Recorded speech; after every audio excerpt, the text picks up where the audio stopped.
Welcome one, welcome all to the NBA in-season tournament championship. I've been waiting for this one all season. I literally just tracked this entire tournament. Was so excited, and I'm blessed to be joined by two of the best in the industry and JSU. So Big T and Mangone, I love that you guys are joining me here. JSU, I mean, you've been as hot as anyone lately too, just in terms of Showdown. You've been absolutely crushing everything. Mangone with a clean 21K the other day too, and it's been a fun time. Big T, I know you've gotten close to the NBA too. So the one time that we're saving for the winner is tonight. You know, we get 100K up top. The Lakers taking on the Pacers. I even think they undersized the contest a bit, despite it being a Saturday night. Because I sent messages yesterday too. I wanted it to be bigger because it's definitely going to fill. Oh, 100% with the Lakers on it. LeBron James of all people. I mean, these contests have been filling just at an insane rate too. But I digress. Let's kick it to the king, JSU. How are you doing today, man? I mean, I was good until I saw you on this show, and then I immediately went back down to being not that great. So, yeah, not a great day for JSU. Doing a show with Greg is always tough, but we'll get through it. We got Anthony Wayne, Niehaus, and Mangone to hold us down. Mangone, the richest guy on the show actually today with that 21K. So, I mean, I don't want to hear about myself. Mangone's the one with the stacks. So, I mean, you got to throw it to him. I mean, first of all, terrible job hosting. I mean, you always. Yeah, how do you not lead with Mangone? I mean, come on. Like that was Tony. Because he said "F you" before the show, you left him out. You saved the best for last. You saved the best for last. What when someone wins, you lead in with the winner. That is what a terrible host does. Saving the best for last. You always lead in with the person who crushed, and you didn't. Terrible. I apologize to the people and Mangone. All right, Mangone, you know, we'll get to you in a second, but first let's hear what Big T is doing how I'm playing. Mangone, 21K just a couple nights ago on one of the grossest games of all time, the Steelers and Patriots. Hunter Henry captain is what did it, and you ran pure. I mean, no one ran more pure than Mangone Thursday night. Now he's sliding Mangone's win. Did you hear that? He doesn't lead in with them, and now he's sliding him, saying he got lucky. Not only that, Tony, he's shortchanging me. I didn't just win 21K. I won 26 because I That's how he is. He's shortchanging. I mean, he's just violating you today. This is very, very tough. Don't forget, Greg, I think you guys are 1-1 on the court. You can't just be owning him like that. I mean, you lost to him once. 2-1. 2-1 because I died the one game, but that's Mangone, you're not an excuse maker. Just say 2-1. Yeah, you're right. You played 3 times. I don't even remember that. Yeah, because that's what I was saying. It's the game that I died that I was embarrassed. Okay. The game I was an absolute joke, but that's okay. You know, we got to get back healthy. Once I'm healthy, who knows about Call Rubio? Maybe they own their own. See that? If you call him out, I'm taking you this time. I got you in the rematch. Okay. All right. Anyway, can we just have Mangone and talk about his $26,000 win? There we go. You're the one who waited for it. I didn't wait for it. I kicked it to him. He didn't talk about it. 26,000 buckaroo. Rubio can't even talk because he's got a stiffy from Lego LeBron on the graphic. No one was harder than Rubio when we went live. This dude was 6 to midnight for sure. Before we even got on, freaking Lego man. Yeah. He's already tugged one out before the show started. A little pre 40-second video, he got one out. So yeah. But it was a nice win. It definitely felt good because I definitely put some work in on the Showdown stuff lately for sure. And it was all Hunter Henry captain, which was funny because I mean, listen, the Sims definitely helped get me there on that one. I made some adjustments on certain things, and the biggest adjustment I made was I just said, listen, I like Zeke, but I'm not playing Zeke captain as much, right? And I just kind of made an adjustment to not get the highest owned captain as much. And then it spread out and got me a lot of these other position players, and I absolutely loved it. I thought a big thing too was when you're in the Discord chat, right? We get this big news late. Devontae Parker missing was huge. And then you make adjustments and you get Juju and Hunter Henry at lower ownership in the captain because of it. I mean, if Parker's out earlier, you guys were on the show talking about these other options, so that's definitely a big thing, making late adjustments for sure. And, maybe we'll have some late adjustments in NBA tonight. Probably not because, again, it's kind of like a finals game, but you just never know what you're going to get in the NBA. Yes, 1,000%. But at least with the NBA in-season tournament, we've gotten some really tight rotations. And I know, Big T, you've been a fan of this. I've seen you in the Showdown contest just in the last few days. You took second a couple games ago where there was a 0 that ended up taking the winner. And 0 could be probable tonight, but we'll get to that in a minute. But you've been crushing Showdown on the NBA side, NFL as well. But NBA, just over the last few days, I've seen you up at the top of the leaderboard several times. Looks like you're dialed in for tonight. Yeah, I love the NBA showdowns. I think there's a straight strategy. There's a lot easier of a strategy than the NFL. Like NFL, you could make a case for a lot of different directions. NBA, I don't think there's many directions you can really go. There's only one way to play it, and it's just easy. I like it. And yeah, I mean, the other night when they pulled the scrubs, I had a solo one somehow, and I was talking to JSU about this. I still want to look back. You guys are better at looking at Saber. You might even be able to like showcase the Saber here on this and show us how you review the other one, because I wanted to know how much salary I left on that team, because I couldn't figure out why it was unique. But when they pulled out all the starters, I had a unique in first, and it was with all good guys. So I had to leave salary was the only explanation I could come up with, but I forgot to look at it. Tony, you either left salary or you had like a big fade, right? Like, for instance, if you faded Giannis in like a showdown and he's like 90% owned, well, like if he's not on the winner, then that's how you can be unique. Well, I would never fade Giannis in the show. No, I get it. This was a Lakers game though, and it was I'm curious like what it was. Was it against the Pelicans? It was against the blowout game, yes, because they pulled all the starters. I was just curious. You might not even be able to find that build easy because it probably dropped a decent way because no one played the fourth. But Rubio could find it. I can easily find it. Yeah, just take a second, and we can definitely dive into that. We'll utilize Saber a little bit on the show because there's a lot to talk about on this slate. We'll go ahead and dive in on the slate just a bit too. Both these teams played a couple of days ago, Thursday night, right? And we had the Lakers just absolutely trounce the Pelicans. Zion and CJ McCollum and Brandon Ingram didn't show up for the second half of that game at all. Yeah, hell, even the first half was debatable. You had the Lakers just, completely cruise, sat all their guys in the fourth quarter. Even Reeves sat the last 9 or 8 minutes or so, which I was kind of surprised about because they usually like to run him out there. But it was a 50-point game at one point almost. And yeah, I think tonight you get a sense of what each team wants. The Lakers ran a pretty tight rotation against the Suns. Rui Hachimura came into that rotation, and they ran 8 to 9 guys. And then the Pacers running an 8-man rotation in that first game, basically, if you combine Nembhard and McConnell's minutes. And now we have no Nembhard, which is the biggest news tonight. So, Mangone, since you are the official king, since JSU has bestowed that upon you after your 26,000, not 21, 26,000 hit, let's go ahead and get your first initial thoughts on this one here. Yeah, I mean, for me, like the one thing that I was kind of thinking through, I do feel pretty confident you're just going to want to play the studs at the captain, and that's it. Like, I mean, if you look at these teams, like we don't have it where it's like, for instance, like the Pelicans, like some of these Pelican showdowns I had looked at and I'm like, man, like it could be Zion, it could be Ingram, it could be McCollum. Like there was just so many routes it felt like it could go, at least for the captain spot.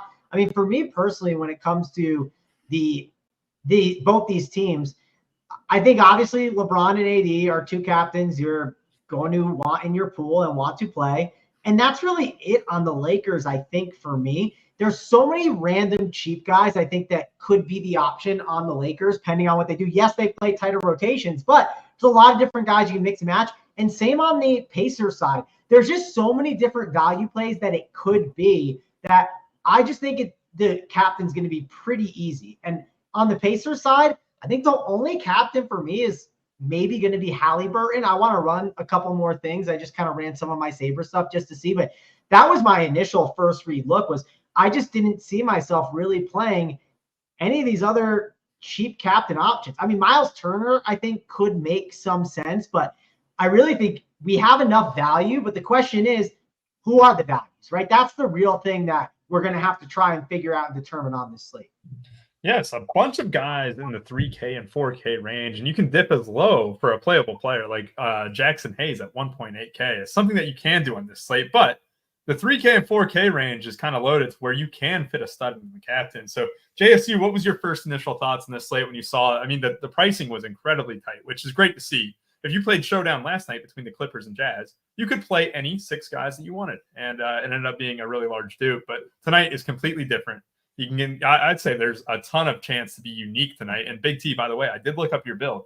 You left 1,600 on the table. I think Trey Murphy was your difference maker. I think a lot of people went someone else over. It makes sense because he was the guy I bumped like way higher than the projection. I don't remember what he was projected, maybe 19 or something. I think I projected him for like 25 or 27 or something. So that makes sense. That actually does make sense. The key thing is I'd be curious what your Trey Murphy was versus like a team that was duped instead. Because I bet you anything, there's a team that like huge dupe with that. Yeah.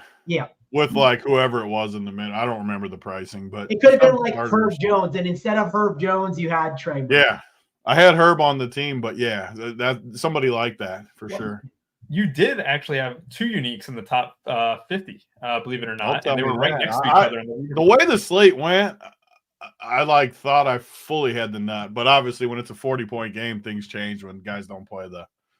It was Jose Alvarado who was also the difference maker. And sorry, going into the slate, it's funny you say that because going in, I knew even on the main slate when me and JSU did the show, Alvarado. Those guys were my favorite on the 2-gamer, so of course I'm going to be higher on the – and it shows the value of SaberSim where those were the guys I was highest on, and that's why I was unique with using the serums and stuff like that. So it shows you it works for what I want it to do.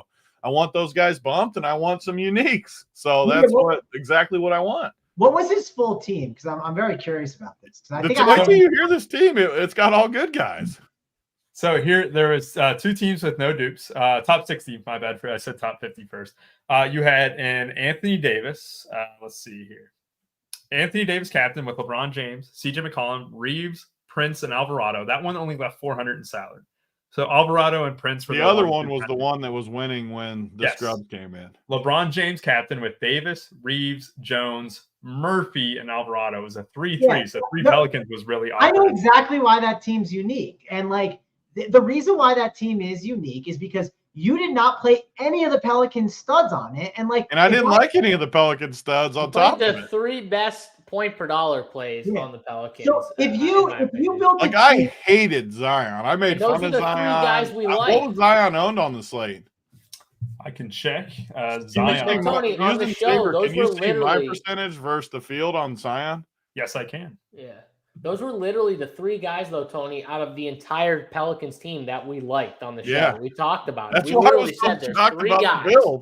We were like, there's Herb, there's Trey Murphy, and there's Jose Alvarado. And we didn't like anyone else on that. So it made sense that those were. It was just funny because we did the show. Those were the guys we liked. And then I was in first with the solo. I'm like, how the hell is this team the solo? Yep. And Zion clocked in at 30% total. You had 12% out of your builds there. And that's another example, though. And it didn't pay off this time, but I still had 12%, even though I hated him. Because I think I lowered him. He was probably projected for 40 or something. I don't remember. But I projected him for like 34, like way, way lower than the 40. Yeah, because Tony, so this is why your team was so unique. And you did a 3-3, okay? You had 3 Lakers and 3 Pelicans. And you didn't have McCollum, Ingram. I have McCollum on the one, but yeah. On the one. I'm talking about the one that you said that was solo. You didn't have McCollum, Ingram, Zion, or Valanciunas. Find me anyone that played 3 Pelicans and did not play them. If I told you someone on this slate played 3 Pacers or even 2 Pacers and they faded Halliburton and Miles Turner, you would instantly get a unique lineup just like that. So that's definitely the reason why. And the Sims definitely created that with some of the adjustments you made as well, right? That's what we talked about. For the record, before we talk about the slate, I could see that team winning tonight too. Just to throw that out there. Like a Benny Mathurin with like Buddy Hield and like some other cheap pacer. I'm just saying, fading Halliburton and Turner isn't the worst move on this slate. I'll just throw that out there. Especially fading Turner. I mean, but Halliburton, I love Halliburton too as we slide into it, but I mean, he's very, very expensive. So, like, it's not crazy to fade him. No, it's also not crazy that Halliburton loses and outscores both studs. Yeah. So, yeah, I mean, 100,000,000%. Like either way, and LeBron's going to be the highest projected guy on the entire slate. So, right then and there, if you just don't touch projections. Third projected for me is the funny thing. So on Saber, he's 1. And with the point per dollar stuff too, if LeBron's ahead of everyone, like he's going to hit over Hallie a decent amount. Just at those, I just ran, just for instance, I just ran with just LeBron and Halliburton in the captain. I just wanted to see what the difference in captain ownership was. And it was a massive, this was without touching a projection, it was almost 80-20 LeBron to Halliburton right there. So it's a massive edge. I guess Tony's projections are a little different though. So maybe they have Halliburton ahead. I don't know what Rubio and Mangone are looking at right now. I know Mangone has probably, and Rubio have a better pulse on like the projections all around. I'm just looking at Saber right now. But if that's the case, which I think it should be, honestly, I think it should be LeBron, because LeBron is clear. This is a game that both of these teams want to win, but LeBron's playing at another level right now, and so is Halliburton. And, I think the Lakers win. I've said it, since this like quarterfinals or semifinals started, like it was going to be the Lakers winning this thing. And the Pacers, I also told people when we were on the show, Tony, and you remember this, I told people the Pacers were a bad matchup for Milwaukee, just with the style that they play. And that played out true. And this is an interesting matchup because you have two teams who their styles clash. They play completely different offensively. One team wants to push the ball. They want to get up shots. They want to beat you with their pace. They want to put the pace on you. And then the other team wants to control the ball and wants to control your pace. So which team wins out? Can LeBron keep this a half-court battle? Because if he can, they're going to win this game for sure. Or can the Pacers, pace kind of get to the Lakers and force them to play at a style they don't want to play it, which is that back and forth style. And I struggle not seeing LeBron win out in that matchup because LeBron ultimately is one of the smartest basketball players of all time. And he is the best at knowing which way to go when it comes to these styles of teams. And he's older now. So he's going to slow it down to his pace. And I just struggle seeing another team dictating the pace and outdoing LeBron like that. So I think the Lakers do win. I think, you should have LeBron projected higher than Halliburton, but I guess that's not what every projection says. So, I don't know what Mangone has right now. Yeah. So one thing to note, just on player props alone, a lot of sites kind of utilize player props, into their projection stuff. Halliburton has one PRA, so points, rebound, and assist, higher prop than LeBron. It's 46.5 versus 45.5. But you're exactly right. This is a pace down spot for Halliburton. It's a pace down spot every game for Halliburton, and a pace up spot for LeBron too. So it's interesting. And Big T, I've noticed something that just across, like just looking at past contest stuff, and the way you can do this utilizing SaberSim's, awesome contest feature. You can look at past slates. You can look at past contests. You can see how you performed and how you were expected to perform versus what the actual process went like. But Big T, you run a narrow captain pool more than most people. Like last game, you had Anthony Davis and LeBron James locked in. Is that something that you're planning on doing tonight too? It's just like a narrow captain pool? I think that it's the easiest part of NBA compared to football. I only run stud captains ever. And it's honestly been my most profitable showdown, probably the NBA. Granted, a lot of times it's the playoffs, so even more because I don't play every single night. I don't play during the regular season showdown, but like in the playoffs and stuff, you just know they're going to play. I don't even consider mid-range. Even if I like a mid-range guy like whoever, Austin Reeves or something, I still just don't play it. Like last game, I did like a few mid-range, like the New Orleans guys. I like those guys. I still didn't put them in my captain pool.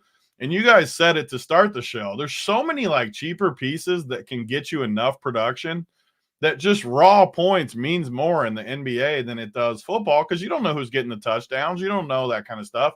Basketball, though, like tonight, LeBron, I just know for a fact outside of weird circumstances, he's getting you 50 plus. I know AD's getting me 50 plus. I know Halliburton's getting me 50 plus. I know it unless something weird happens. So like tonight, there's no way I'm playing any captains besides those three.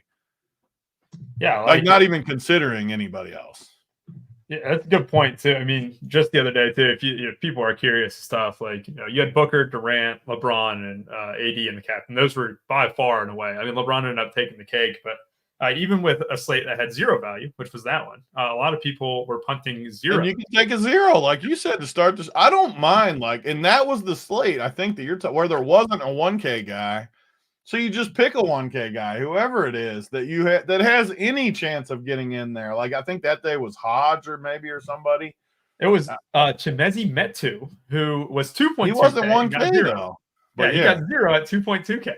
Yeah, that's what and it'll happen tons of slates. Me and JSU the one time that played two guys that weren't supposed to play because we wanted the studs, and that is not fully in play tonight because you got cheap guys that do play. Jackson Hayes plays a little. Vanderbilt obviously plays. You got guys down in there, so you don't have to.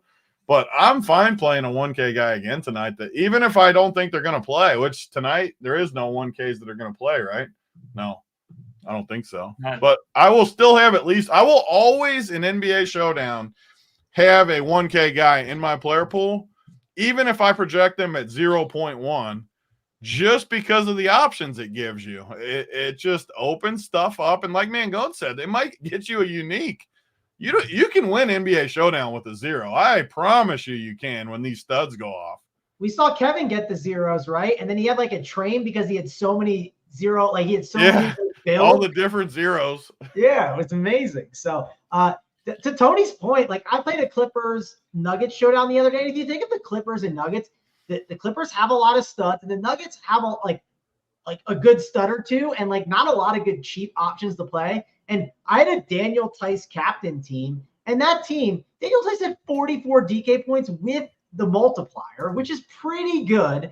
And I still didn't ship, right? Like I still didn't take it down. It was up at the top, but I was noticing, I was just like, this is so frustrating that this team is not winning at all. And it was going back and forth, but it just didn't get home. And I just kind of agree here. And I think based on these teams, it just makes so much sense to just lock in on LeBron captain, AD captain, and Halliburton captain, and not just waste bullets on some of these other options. Now, one thing I would do is when I run Saber, I'll go and I'll look and say, what does a Mathurin captain look like if I'm getting it? Or what does a Turner captain look like if I'm getting it? Just to understand the slate and understand Showdown a little bit better. Because I think this will help get you an understanding of why it's going to these options and figure out, is it worth it? And this is where, hey, we like to listen to the optimizers. We also like to make our own decisions too. And I'll probably more than likely X some of those options. Now, if for some reason I'm getting like 30% Mathurin captain and I don't agree, which the other day I didn't agree on Ezekiel Elliott being like 35%, I might just set a max where I still get some because I'm agreeing with the optimizer, but I'm not letting it just do it and call it a day, right? I'm still at least getting some of my mix in there. So that's how I'm going to handle it. But I really think I'm going to be heavy on going LeBron and AD and Halliburton captain after I get my adjustments. And for me, I want LeBron and AD above Halliburton.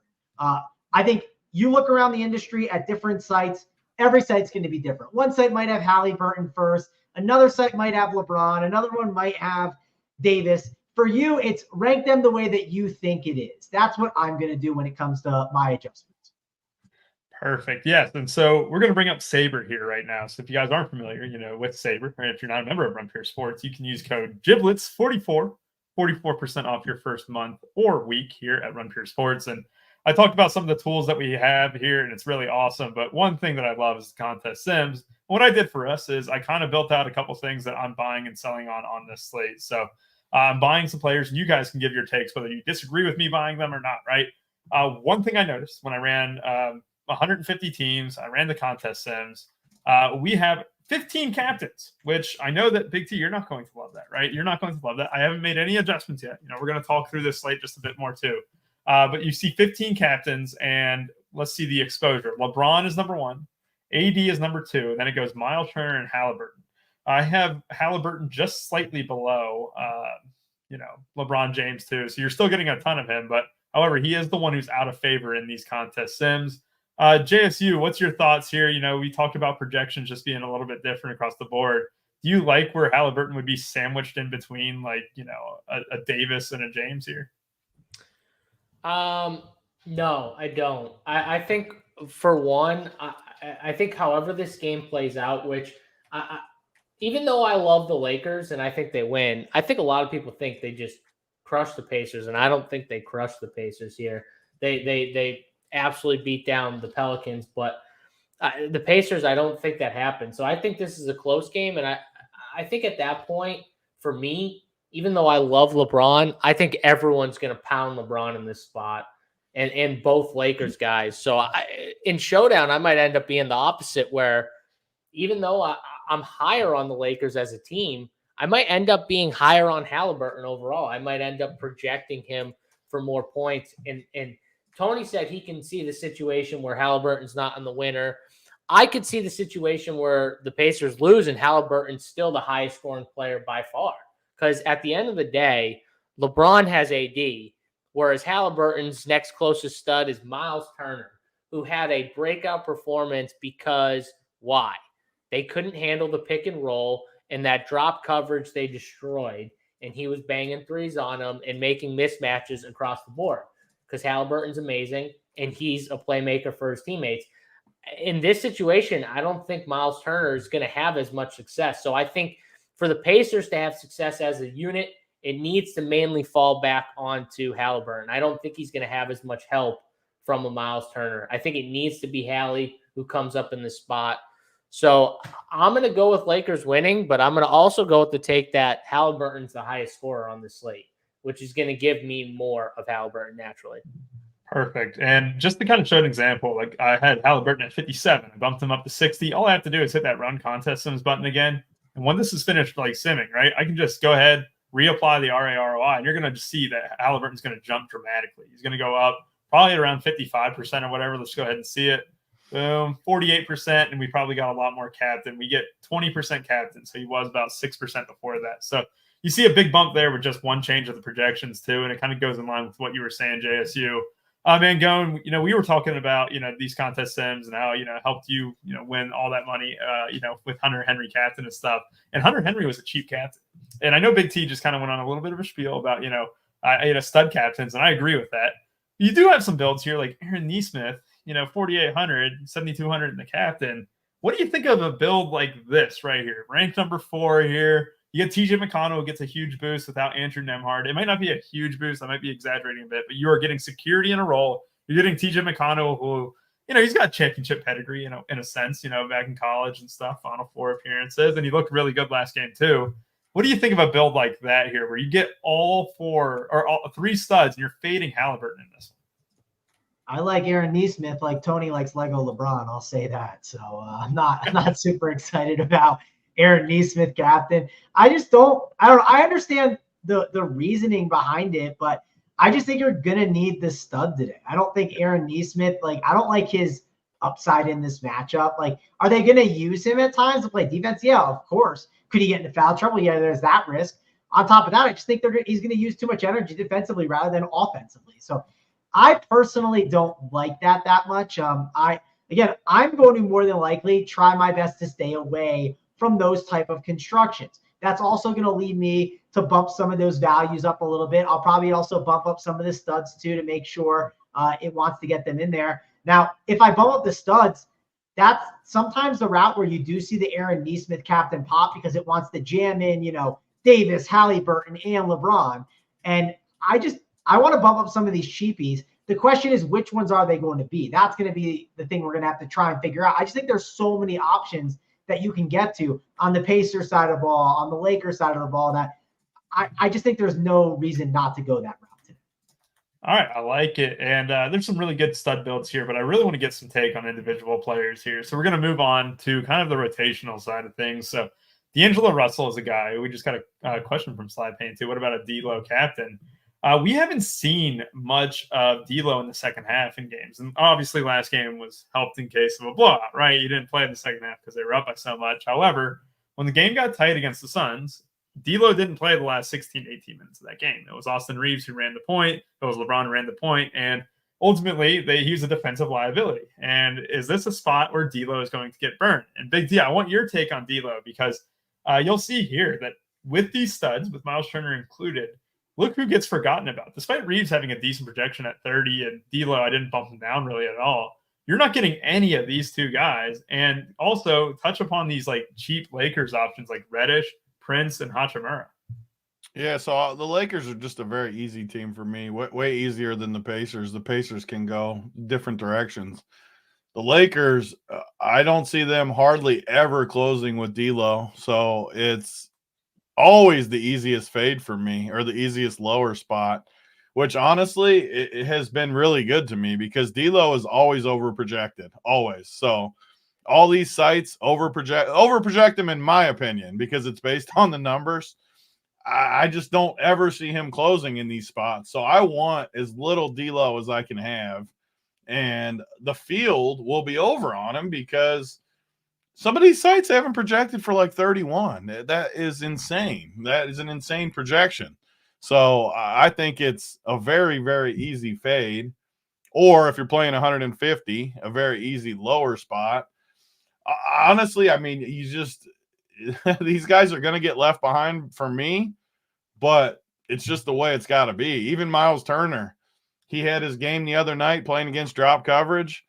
He's 9,200. I just am not going to get that much Miles Turner because of it. And it's just, I like him more than D'Lo, though. D'Lo is definitely my least favorite play of the slate, like easily. Like everyone else, you look in this price range, like Austin Reeves at least has upside. They like to close with him more than D'Lo. He can play scrub time sometimes if it blows out. I like Austin Reeves way more than D'Lo, and he's projected lower everywhere. Buddy Hield, same thing. Like Buddy Hield has a ceiling at least. If he gets hot from the perimeter, starts making shots, he at least has upside. Bruce Brown, same thing. Like he at least has upside. But honestly, the mid-range is just the way I play NBA Showdown. I'm just going to leave the mid-range behind for the most part, and I'm just going to try to play the three studs, and I'm just going to figure out what goes with it. And you're going to have a lot of chops if you do that tonight with the three studs plus Vanderbilt plus whoever, TJ McConnell, Jackson Hayes, all these guys cheap. But that's just the only way I think you can build on this slate. So if it's a big chop, then it's a big chop. But I mean, I don't want D'Lo. I don't want really even like Bruce Brown. I just Obi Toppin. These guys, I just don't love these guys tonight. So as far as just the Lakers, because I know that you led me into that question and I kind of took it a different direction. But like Cam Reddish, I just am not high on. I'm more high on these guys that I think could play in all conditions. So Taurean Prince hit a bunch of threes the other night. He starts. I think he's a way better play than Cam Reddish for 200 less. I trust him. I like him more than D'Lo. Like obviously their prices aren't even close to the same, but so the guys I like are Austin Reeves. I like him still. I love Rui. So Rui played 21 minutes the first game, and then the last game he played 21 again without getting any scrub run because I thought he might get some. They went even deeper into the bench. I think he has 30 plus minute upside in this game, and he's just so cheap at 4,200. So Rui at 42, Prince at 44, Vanderbilt at 2,600. Those are the guys I love. I hate D'Lo at 7,400. I hate Max Christie at 3K. 3K is cheaper, though, than those other guys, so I'll have some. Jackson Hayes, I hate, but he's 1,800. So it's different. It's a different kind of hate because if he gets me nothing at 1,800, that's fine with me, whereas those other guys, it's just not the case. I mean, are any of these 1K? Who's even on the roster of these 1K guys? Rubio, Hodge, Hood Scapino. Demoy Hodge did not get any garbage run. I don't think he's with the team. But, who got 1K run? Hood Scapino, Jalen Hood Scapino. Who the hell is Hood Scapino? What? He's Jalen Hood. Oh, there he is. Hood's. He played. Yeah, he played. Okay, so he's So a did 1K Maxwell guy. Lewis. What I'm going to do, I'll just project him for like a half Rubio a in a blowout. Wouldn't Ben Shepherd play? Well, I think it's. I mean, they won by 40 the other night. Who played the other night? That's all we need. Yes. We got the exact script, the blowout script. Tony, the exact guys that came in. So to start the fourth quarter. No. He's for the Pacers, though. Is what I'm saying. Yeah, I'm saying for the Pacers. Who played for the Lakers in the? I have it up on popcorn. So this is what happened at the start of the fourth quarter. Jackson Hayes was in the game, and he played the whole fourth, and he played with Hachimura, Reeves, Max Christie, and Vanderbilt. Then what happened was Vanderbilt, Rui, and Reeves were subbed off. Max Christie and Jackson Hayes played the entire fourth quarter. And then Jalen Hood-Schifino, Christian Wood, and Maxwell Lewis came into the game. So Maxwell was another 1K guy. Perfect. Maxwell There's your Lewis 2 and 1K guys. And Christian Wood, but obviously Christian Wood, I don't think he plays that much in this match realistically. Christian Wood I can't do it. I can't. The only argument for Christian Wood, Tony, would be he is a guy that cleans up in garbage time a bit, right? I guess you could project him higher than Maxwell Lewis. Just you're not going to get as much because he's 2,400, but even if you project him for 2 and Maxwell for a half or something. Because you're right. If I get to the end of my teams, I would rather have Wood than Lewis. Yeah, I didn't know their prices. I haven't dove down and looked at Wood and Scafino's price. But point I'm getting at is those are the guys, and do what you want with it, right? That's kind of – but obviously if Christian Wood was in there, he would probably clean up. And these are important decisions tonight because the 3 stars, the way you rank them, this is how your slate's going to be determined. You have to rank the 3 studs no matter what you project them at. You can project them in anything you want. You have to rank them 1, 2, 3. And even if that means you project them 60, 59, 58, whatever you want to project them at, you got to rank them, and you got to rank your cheapies. You got to rank from Isaiah Jackson, 3,200, TJ McConnell, downward. You got to rank those guys and have them in the SaberSim or whatever you use in the order you want, because it'll really tilt you at the end of the night. If you get to the end of the night and you got one of those, all of a sudden you got Maxwell Lewis in one of them instead of Isaiah Jackson or something. You got to make sure they're ranked properly is the key. Yes, absolutely. And so real quick, JSC, I want to kick it to you here because you watch a lot of these games too. And Isaiah Jackson yesterday was a person who didn't play on Monday's game against the Celtics, right? But he comes in, he plays against the Bucks, and a lot of that had to do with matchup.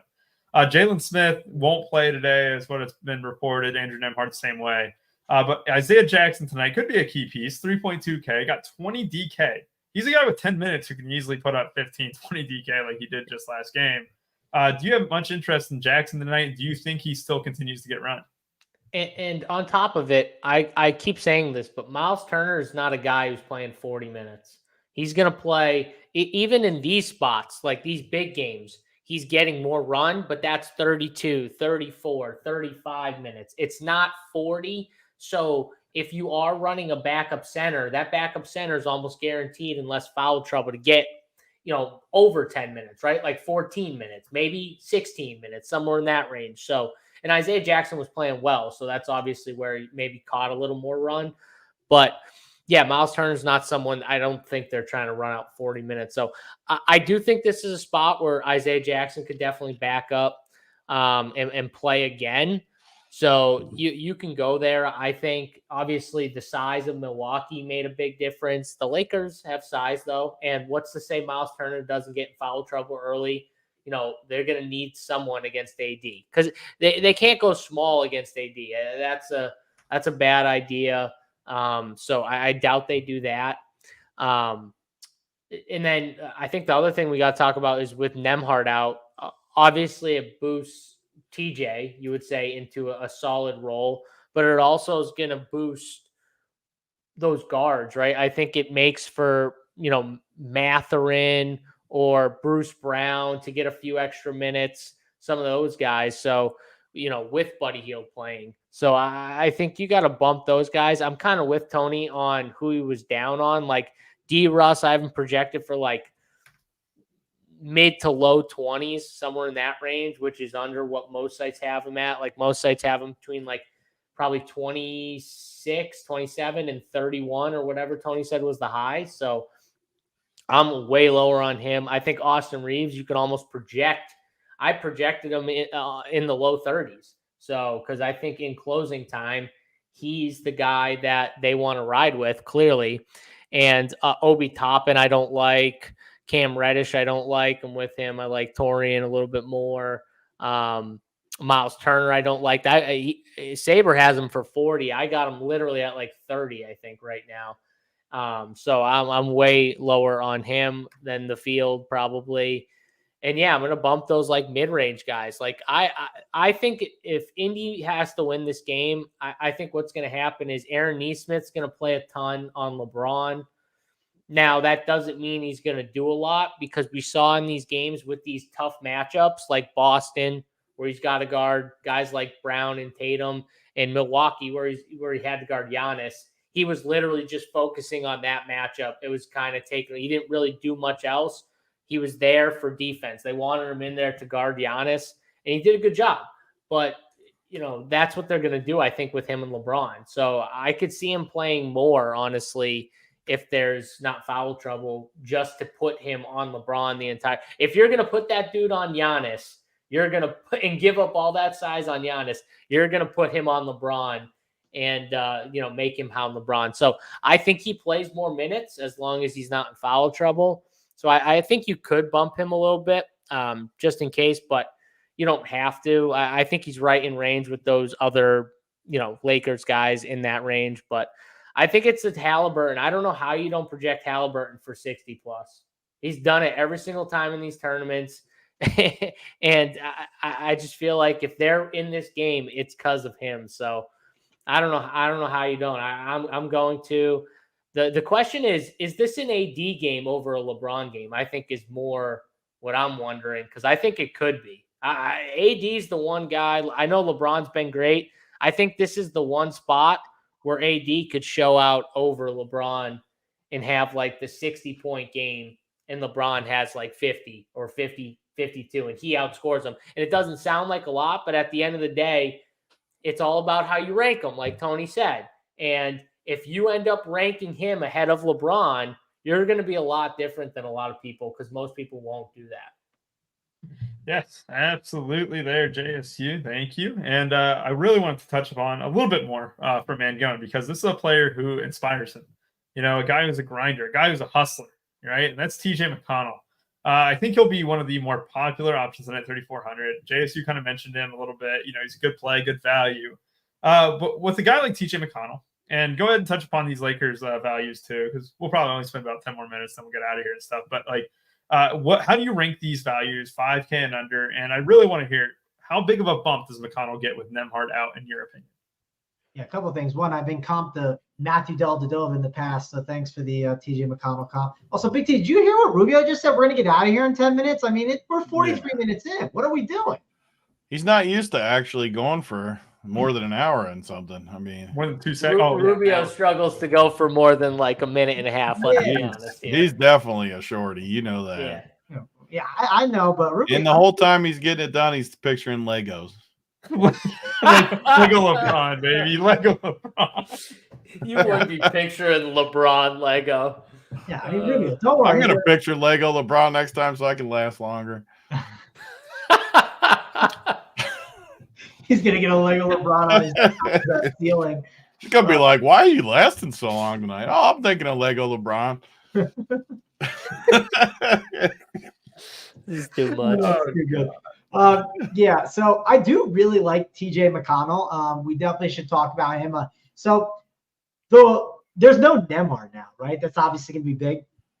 TJ McConnell, I think, could slide into that role. And one reason why I think TJ McConnell could slide into that role more is, listen, I like Bruce Brown. I think Bruce Brown is a great player. I think Bruce Brown could take some of that role as well. But like we were talking about with JSU, like the game is going to go fast or is it going to go slow? If the game goes fast, Bruce Brown can fit that fast-paced ball handling, push it tempo. I don't think Bruce Brown fits the half-court sets as well. I mean, Bruce Brown could run a half-court set with Jokic because he's playing with Jokic, because you can get the ball in Jokic's hands, then he starts driving to the paint, and then he kicks it out for an easy three-pointer for Bruce Brown where it's a standstill three, right? It's just a pop. I'm blanking on the word for it, but obviously it's a pick and roll, and then pick and pop, sorry. So when you have Bruce Brown, like ball handling, and then he just has to do a pull-up three, that's just not as much his forte, right? I think it does fit the TJ McConnell role a lot more. And I think you could see TJ McConnell definitely get more minutes because of Nembhard. And also, I really think that he's going to be a value that I want to key in on. I don't think sites are going to be keying in on as much, and I think that's a mistake. don't get me wrong, I'll have some Bruce Brown as well, but I kind of like that build that Tony was talking about with like he did on the last slate. Maybe you play Anthony Davis and like, another stud. Maybe it's Halliburton or maybe it's LeBron, and then play a lot of these like mid-range guys that we kind of discussed for sure. So I definitely like TJ McConnell. I like Isaiah Jackson. Those are two values that I'm definitely going to get to on this slate. I don't like Neesmith as much. Obi Toppin is not typically a guy I get to. What is his price? Because he's like, I don't know. I just find him a bit lame in this spot. If it's cheap, I can understand. But it's just so simple, like on these slates too. I literally think just break it down by price and rank them. So you got the studs, and then you got the Miles Turner, Reeves, Buddy, D'Lo. Rank those guys, and then you go and Bruce Brown even, and then you got the 5K where it's Obi, Mathurin, Rui, Prince, Neesmith, Reddish. Do those guys, and then do the cheap guys. Like just literally rank them. Yeah, I'd agree with that for sure. I think when it comes to the Lakers cheapies, that's where it's gonna get really interesting. Because like, for instance, I saw when I was running stuff in Saber, like I got a Jared Vanderbilt captain, and I was like, I don't want to. That's why you take it out of there. You do not want Jared Vanderbilt captain. Exactly. This is where we put our own mix on it, right? And I want to tell Saber, give me the best teams. Like, based on like Les Dupes, all these different calculations that are these good studs. I don't want to waste bullets on Jared Vanderbilt captain. I just think that's absolutely stupid on this slate. So, and if that beats me, listen, I'll congratulate the person that beats me and move on to the next slate, because I just don't think that is the correct way to go. But Jared Vanderbilt can definitely be an interesting value, I think, on this slate. Another guy that I think could be interesting is like, I think you can make the case for like the Torian Princes for cheap, mainly because in these games that are like fast-paced, up and down games, that's where corner threes are left open at times, right? That's where you need these 3-and-D kind of defenders. I know Torian Prince feels dusty, but I think he makes sense here in this spot. I agree with you guys on D'Angelo Russell. I'm going to be lower on him. And you might say, oh, all three of these guys are lower on D'Angelo Russell. That means he's not going to come in as high ownership. Listen, the projections dictate everything. And the projections still do not care. And that's fine. I'm going to go and adjust him down. I'm not going to X him completely, but I am going to adjust him down because you never know. Like, I don't want to adjust him down too much where, like, listen, at the end of the day, I think D'Angelo Russell outscores, like, Jared Vanderbilt, right? I don't want to have Jared Vanderbilt in there over D'Angelo Russell. Again, that's why I'm saying it's the price ranges, though. Like, I don't think would you guys rank any of these guys ahead of him? Any of the 5Ks, like Obi, Mathurin, Rui, Prince? We're not ranking any of those guys points ahead of D'Lo, are we? I think Benny Mack could outscore D'Angelo Russell. Yes. The reason why I think Benny Mack can is, listen, they don't have Nembhard now, which is some ball handling. Also, dude, Benny Mack last year, I don't know if you remember this, but Benny Mack, they were told like, oh, how are you feeling about LeBron coming to play, getting your first chance play against him? He was like, I don't care about LeBron. I'm the best player on the court. Like this dude is Kyle Kuzma confidence. I don't even remember when Kyle. I always wonder when they say that, like how serious they actually, like when Rubio said he could outrun Tyreek, we just know that he's full of shit. Yeah. Like I always wonder if they actually believe it when they say it. I think they do believe it. Do they? But one thing to note with Benny Mack, like you think he actually thinks he's like better than LeBron when he's on the court? I think they like have to believe it, honestly. It's like their confidence builder. Like if you don't believe it, then you're probably not at that level, is the point. I think that those guys make when they say that type of stuff is like, it's more the mindset. It's all about like, if you're a high level athlete, if you go out to anywhere, I don't care if you're playing basketball, swimming, like I've met guys, I've worked with guys that feel like they're at that level. If you don't think that way, you're going to be not good. You're going to lose to those guys. And I think that's probably, it's more a mindset. I don't know if you ask them and you put their foot to the fire, though, Tony, they probably would answer you truthfully. But like, it's the mindset. It's not the actual, like, they do think that. It's just they have to think. Like right now, I believe Halliburton thinks he's the best in the world. If I'm Halliburton, I think I'm I don't blame him for thinking it either. Obviously, I don't think he is, but I think he thinks he is. Yeah. The thing I like about Benny Mack, just think about his career. He played at Arizona, a pretty big school where he was definitely an alpha and like an alpha in that league, right? He wasn't an alpha when that man back there, Mr. Lampkin, gave him the too small, baby, or the too small originated. That is fair. It was a tough scene for him that day. But also, when the game gets to more of a half-court set, like let's say it gets a little slower, which I think the Lakers are going to do everything they can to slow the game down. They need a guy that can create and just go in there and get a bucket. And he's the next best guy to do that. Listen, I like Buddy Hield, but he's someone that you want to like set like, you want to set like action, like, screens for him to get him open and then kick the rock to him. He's not this like, yeah, he can take some dribbles, but he's not going to dribble for 15 seconds like he's Kyrie and then pull up. It's just not how Buddy Hield is. Benny Mack is someone that you get him the ball, you maybe try to set a screen and let him either drive or take that like jumper when you get him enough space off that screen. I thought it'd be a pretty good game for Benny Mack last game. I think this is going to be the spot where I'm definitely going to just shove on him again. I'm going to say, listen, give me some more Benny Mack because I think they're going to need him. So I think he can beat D'Lo in this spot. So I'm definitely willing to over project him over D'Lo. Now I haven't ran anything yet, so I don't want to like say I'm doing that. But that's one of the guys I think for sure. Tony, who are the other guys you mentioned that you could say maybe over D'Lo? Well, I mean, just that next range: Mathurin, Obi, Rui, Prince, Neesmith. Yeah, I've gone with the rest of them. You're not ranking the rest of them probably above No, it. I can't rank the rest of them. I still have him ahead of Benny Mack. Like, yeah, I get what you got. He's the closest for me, but just as far as like, if I got to the end of my team, I still would. I don't think I'd leave 2,200, and I think I would still rather D'Lo. But you guys are probably right.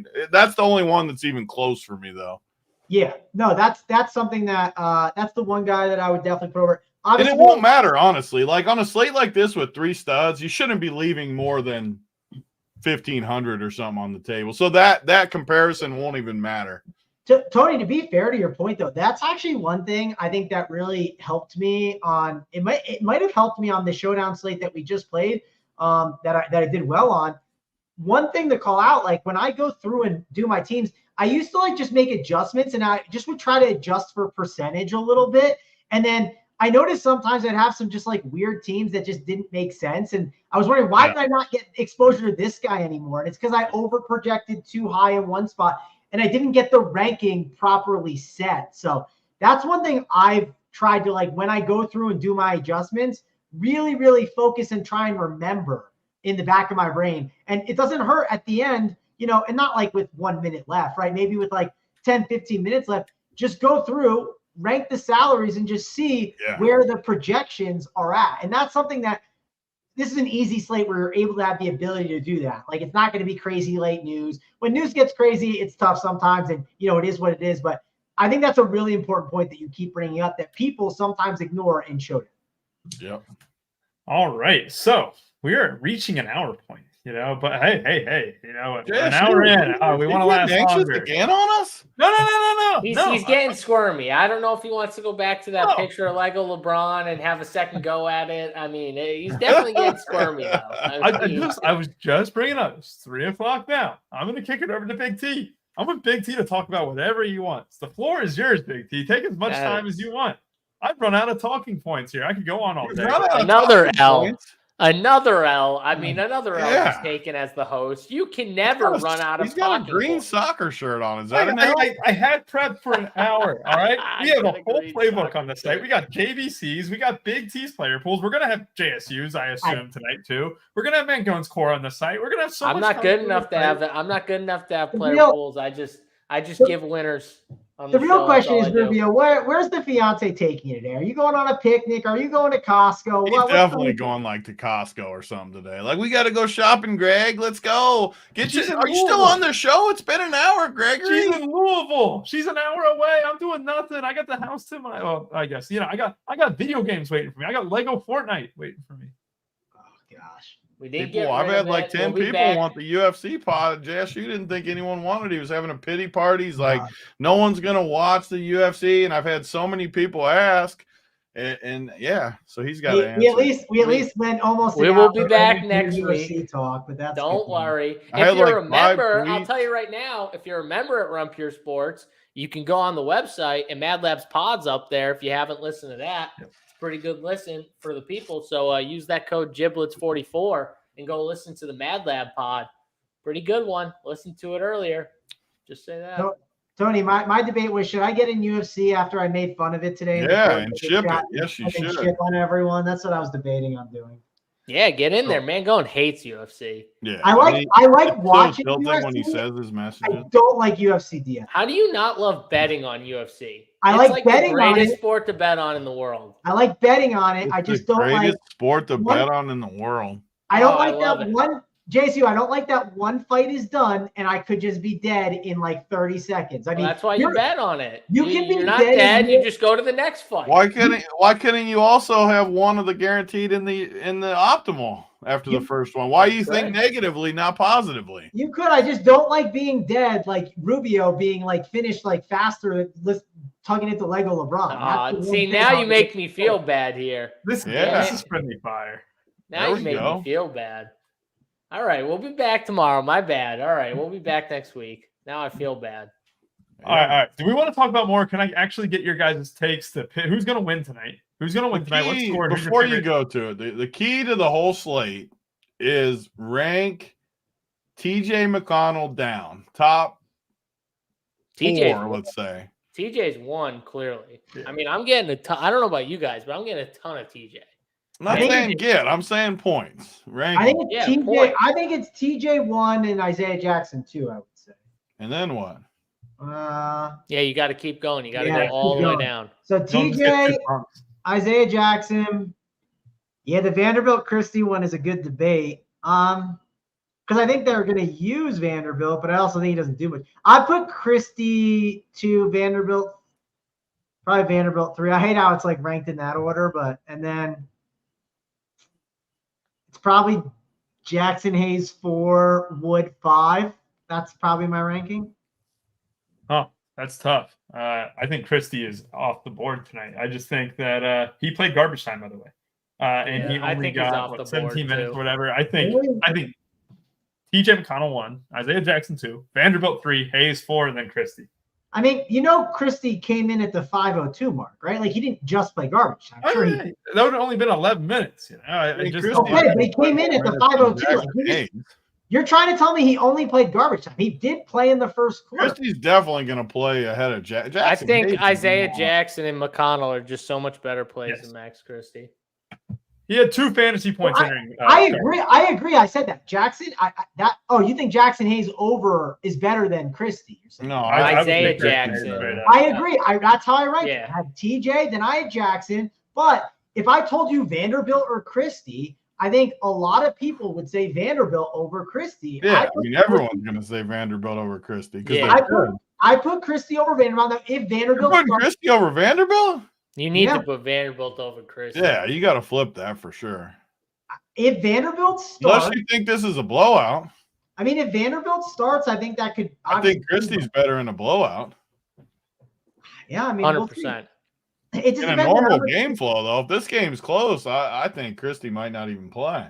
Who are you guys betting? Are you taking the 4.5 and betting the Pacers? I'm wearing the gold today. For the Indiana Pacers, not the purple and gold. I can't take the Pacers because we win too much. If the Lakers win in those pools, we ship everything. So, oh God, you're gonna hedge.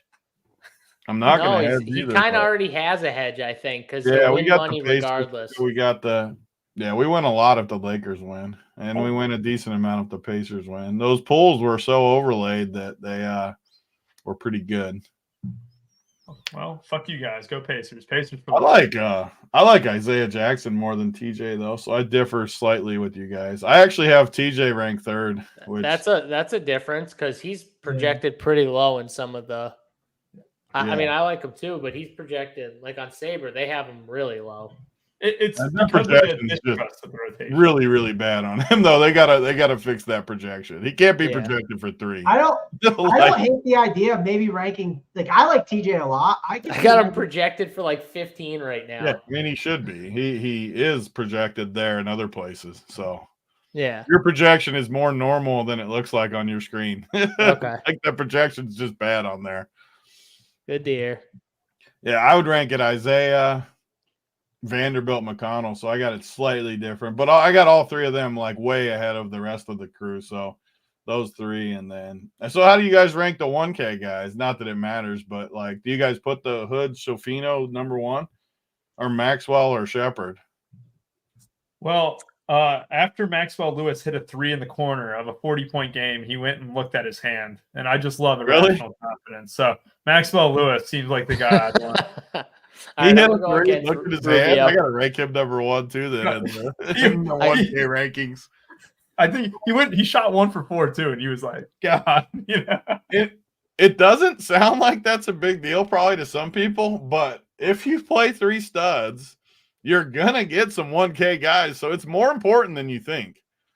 The only argument for Shepherd is you could argue like the Pacers already lost one guard, and like what if they lost another? Like, would he then have to enter rotation? I don't know if he has to, but that's like the one argument I would maybe give for Shepherd. I mean, he's not entering the rotation, but he's at least got a chance. Like, I agree with that take. Like, if say someone else rolled an ankle, it doesn't really even matter because the 1K, even at 0, like, for example, I have these guys all projected for literally nothing, like 0.034, 0.39, 0.44, and I'm getting like 25% of all 3 of them. So, like, you just want to play at least I want to play the 3 studs, which is going to make you play a 1K guy. And it's more important than you think to rank those guys. So it's, yeah. Yeah, that's the only reason behind it. Like, I'm putting Maxwell number 1 then. I like looking at his hand. Can we change our logo? What? RP Fire. It does look good. Ooh. Like it. Put that on a Lego. Rubio won't like it. Rubio needs Lego LeBron. He might be looking at the Lego right now. No, I'm looking at the soccer stuff. We just had Arsenal and Aston Villa finish up. Aston Villa won, and I'm not trying to get anyone less excited for the slate, but you already did just saying those names. Wow. It should be a fun time though. I'm looking forward to tonight. You guys have any other takes here, Mangone? Any other takes, JSU, Big T? Did you ship soccer? Who's our play? We got to all have a play besides the 3 studs. How much did you win? Did you hear this, Big T? Rubio just shipped soccer. He didn't tell us. He didn't say shipped. He just did. Yeah, I did today. It wasn't that slate, but I did. For what? For how much? 7:30 a.m. Showdown one. So yeah, we had a nice little 2K. How much did you win? Just 2K. You know, a little itty bitty. I mean, I'll take it if you don't want it. I mean, you sound like you don't want it. I'll take 2K too. Can I have 26K? I don't want your fucking money, Rubio. I want take your 2K. It's not 26K. I'll still take 2K, Rubio. I'll never deny $2,000. Yeah. Me too. Me and Tony are the same way on that. Like, I never say no to free money. JSU does. He hates free money. Yeah, JSU. I do definitely say no to free JSU refuses to drive to the board. I tried so hard to get him in these pools the other day. I'm not getting in. Him and K Falik tried to talk me into it for like 10 minutes, and I was like, yeah, nah, you guys, good luck. I'll give it to him. One thing I get, even when I put pressure, he's like, man, going with the 150. Like, he just will not give in, these 2 stubborn bastards. Yeah, I was surprised. Tony hasn't said to me yet, like, oh, Mango, now that you're shipped, are you going to play more than like 20 teams in Showdown? He hasn't even tried to yet. I've been waiting for it. He knows, Mangone. He knows. You're just too stubborn. I'm playing. Tony, how many do you think I'm playing tonight in the NBA? I bet you're playing 150 tonight. No. He's still not playing 150? 20. I am going to go back to make fun of you tonight then. How do you not have 150? I'm just doing 30. 30. Geez. Number. It felt like the right number. I was on your side the whole show. Now they reeled me back in here. I'm sorry. This is it goes contest. Up sorry. Like, what do you think I'm doing on Monday? Do you think Monday night I need to fire 150 in NFL Showdown? Whoa. I think you should fire 150 in this more than Ohtani, the Dodgers. Oh, is that official? Well, I mean, people are saying it in the comments here. Baseball. The Dodgers and the Yankees literally just get everybody. Yeah, it's 10 years. They'll never win. 10-year deal. How much money? I got to pull that. How much money? 700. Yeah, 700. I don't care. I don't want to get too sidetracked because I don't want to be on here all day like Rubio, but no one's worth $700 million in baseball. That's cap. Like you're just not. I don't care. Ohtani's amazing. He is not worth that. Rubio. I know. I think if there's one guy who's worth $70 million a year. Oh, you actually think he's worth $700 million? I think the market he brings in and stuff, he's one of the most easily marketable players in the entire league. That alone should be able to boost you up. Like I think no one should be getting $700 million for sports. No, Except one. for John Rahm. Hard to market someone John that doesn't know English. John Rahm should get $700 million. Really? Only because it's from the never-ending fund. You're allowed to get it from the never-ending fund. I'm a big LIV guy now. I don't like the PGA Tour all just because of Rahm though. Big Rahm guy. Where's our plays of the day? Who's everyone's play of the day? Yeah. All right. Well, we'll start with Mangone because I want Mangone's opinion first. 26K and all that. Yeah, I do too. We need Mangone's play of the day first. And he's only got 30 teams, so he's going to be congested or whatever the word is. Condensed. I will be more condensed. All right, we'll go with my play of the day is going to be, we talked him up a little bit not too long ago. Let's go with Benny Mac. Benny Mac, I think, is going to be someone that they need to use a little bit more, and I think his usage will be good. I probably won't have him in the captain spot. I don't think it makes that much sense because we talked about it. We want those stud captains, but I want to be overweight on Benny Mac tonight. I love it. That's a nice off the board one too. That's surprising. I can't wait to see JSU's. I hope he doesn't say Halliburton. JSU, who's your play of the day? Well, first of all, Rubio, you're supposed to explain to me what the fuck cap means, but we'll probably be here forever. So you don't know what that means? Cap? No, like cap, baseball cap. Oh, you're a boomer. He's All the right. actual boomer, Rubio. I know, clearly. You're not a boomer, Big T. I take that back. Facts. I always know right. the slang. My play of the day. Man, it's tough because I want to give two, but well, give two then, big boy. Get in there and give two. Yeah, you have two winners. You're not going to give two? Well, yeah. I mean, listen, Tyrese Halliburton's going to be the captain winner, but I think that Buddy Hield and TJ McConnell, for me, are going to be close to locks. I think this game is going to be won. They're going to focus a lot on trying to put their better defender on the outside on Hallie. And I think Buddy's going to get the no defense of D'Lo, better matchups on the outside. So I think Buddy needs to have a big game. I really do. And so I think he's going to be my play of the day. And I think TJ is the best value. So you just put those three together and build out your team from there. I think you can have a pretty good shot here. I love it. Hey, there we go. Another off the board one with Hield. So we're stacking the Pacers. Big T, are you on a Pacers play of the day as well? I am not on a Pacers play of the day. And the most stunning thing for me about my numbers, it just shows you how star-based stuff is, man. I love Austin Reeves today. I wanted to give him. And, man, I overprojected the shit out of him up to 35. I still only get 11% of him. Yeah. That shows you how hard it is to get up to that range. Tony, I got 10% of them, and I got him at 34 right now. And I'm just saying, like, this shows you, though, how people make mistakes in Showdown, and I used to make this mistake. I love him tonight, but if I'm projecting him for 30 freaking 5 and I'm still only getting 11%, I mean, just out of curiosity, like, so I got to get him in the 40s to even get him. I can't expect 40 from Austin Reeves in this spot, so he's just a bad play. So I just can't. The only problem is he can get you 40. Even then, I mean, I don't. It's not going to run quick enough for me to run it. I probably still only get like 20%. That's what I was wondering. How much? I'll just do it real quick. I'll give him 40 just because I want to see. Because I think you're right. I think he's a bad play. It's just like, man, if he has to get that, and I love him, I wanted to make him my play of the day, but if I'm only getting 11%, he's just not a good play. So I need a cheaper play for my play of the day while this is running because I want to see what percentage we get to. But my play of the day is Rui. I 4,200. He played 21 minutes.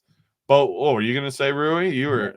Yeah, you're the host. You got to pick like TJ McConnell, and then you guys take. You're the host. You got to find the scraps left. You're the scraps, all right. Yeah. That's what it takes for being a host. And you got a club soccer shirt on, so you get to go left. Yeah. But Rui played 21 minutes the last 2 games. Like JSU said, you got to have cheapies. I like the guys that are cheaper than that too, but 4,200 for Rui. I mean, even if he gets like 17, he's huge. If he gets in the 20s, like I think he can, he's going to be a must. Rui's my guy. Well, I'll take your Just, I guys. would rank them King exactly and Smack, that this is way. literally what I'm talking about, though. This is what I'm talking about with the SaberSim stuff. You might want, especially if he gets 35. I literally just, if he gets 35, he's only hitting 10% of my builds. That's what SaberSim does for you. It's showing you that. I'll tell you guys in a second when I get to 40 because it's running. That's why Tony said he can't make him his play of the day because he can't give you his 10% guy.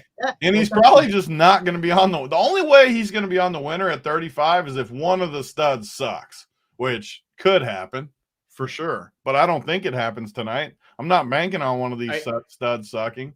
Are you doing a rule like max 2 studs? I haven't set rules in NBA stuff. I'm just going to get it anyways. I don't. Yeah. I think you're messing up to do that. I don't know.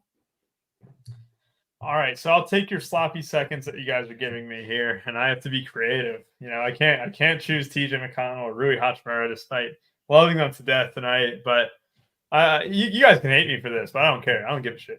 All 3 studs in the winning lineup tonight. You combine AD. Who did he say? Boo! He gave us all 3 studs in the winner tonight. That was your play of the day. All 3 studs. Be creative. All 3 of them in the same lineup. I mean, Rubio, I was looking for analysis. Tony, I was looking for analysis like which guy stared at his hand after a 3-point shot. I mean, all give me anything. 3 studs is your play of the day? Mangone, what is he talking about? Did LeBron give a head tap? Is that why? What did Halliburton did the time thing? What did AD do? Go to the locker room? All 3 freaking studs? Are you what is happening? You know why? Because people are going to take these. Oh, get out of here! People are going to take the 3 studs, and they're not going to want to do it at all. I can't believe this. Get us out of here. I'm done. I'm done. All right, have a good one. We're not done.